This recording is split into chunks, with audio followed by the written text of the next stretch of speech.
On Friday, September 18th, Ruth Bader Ginsburg died.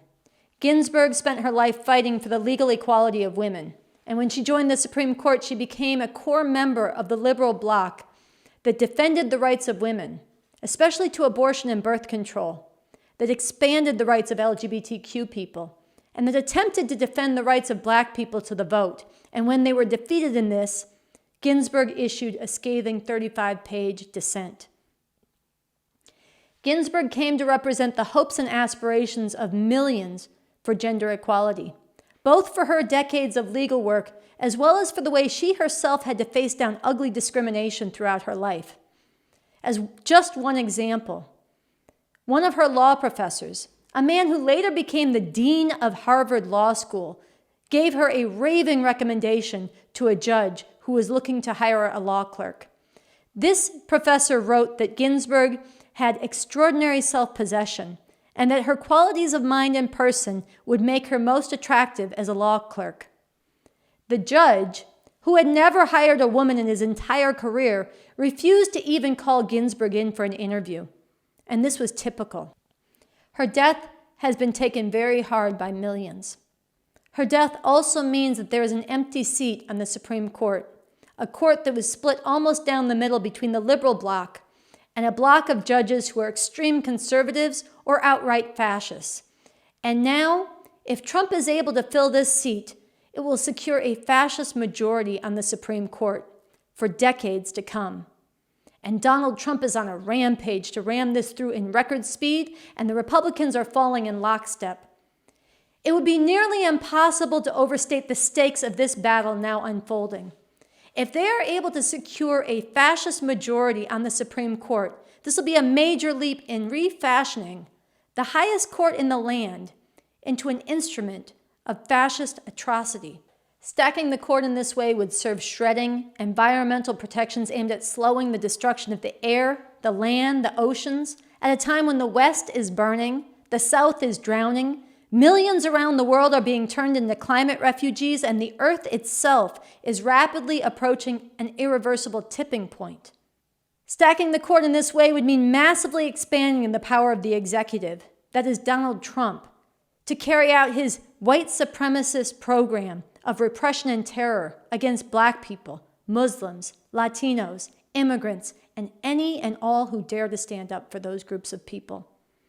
Stacking the court in this way would serve completely dismantling the separation of church and state, turning the state itself into an instrument of fascist theocratic enforcement, stripping away the rights of LGBTQ people, assailing science, turning public schools into sites of religious indoctrination, and stripping from women the most basic protections of their right to control their own bodies and reproduction, through the right to abortion and even birth control.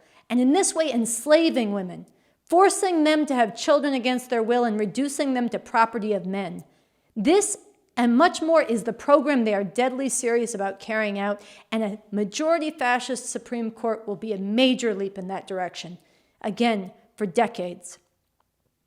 But that's not all. Part of Trump's rush to lock in a Supreme Court appointment before the election is that he wants a fascist majority court before the votes are counted.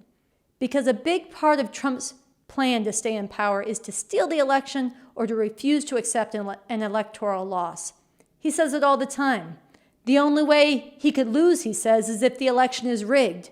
He's out there already stealing the election, and he is unleashing and preparing even greater levels of violence to stay in power even if he loses. RefuseFascism.org and its call for people to take to the streets on October 3rd across this country and to come back in mass growing nonviolent protests every day after that, demanding Trump Pence out now. In their call, RefuseFascism.org has called what Donald Trump is doing a rolling coup. And they are right. And should we end up in a situation where the election is contested and thrown to the courts, these fascists want a majority on the courts to tip things in their favor.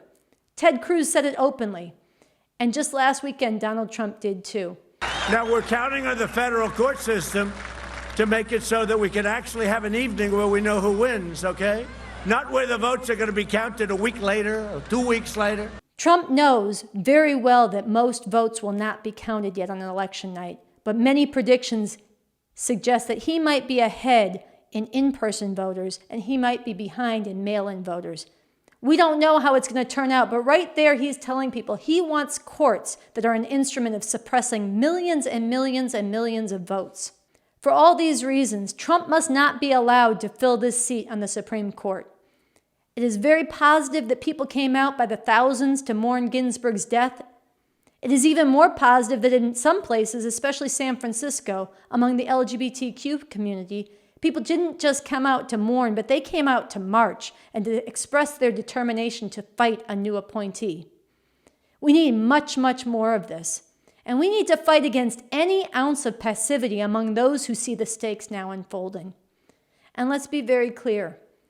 Donating your money to the Democrats or to any of the organizations that are subordinate to and just appendages to the Democratic Party is not fighting this fascism. And neither is waiting for the elections. We need to be in the streets relentlessly with all the awareness of the lives and the future that is at stake. Even more fundamentally, the prospect in the very short term of a fascist majority Supreme Court underscores the urgency of the great historic imperative of our time, which is for millions of us, from every walk of life and different backgrounds, who does not want to see a fascist America, to come together and answer the call put out by refusefascism.org to go into the streets throughout October in massive numbers in nonviolent protest, again and again, as long as it takes, demanding Trump Pence out now. The struggle against a confirmation of a fascist judge to the Supreme Court can and must serve this. It must be a rallying cry to many more to join this, and we must fight for that to be the case. We need to invite all those in who see the stakes now unfolding with this battle over the courts to bring their skills, their energy, their desire to fight, their refusal to accept a fascist future, to come and join us in the streets demanding Trump Pence out now. The future is on the line, and the stakes just went up enormously. We need to be all in this fight like the future depends on it.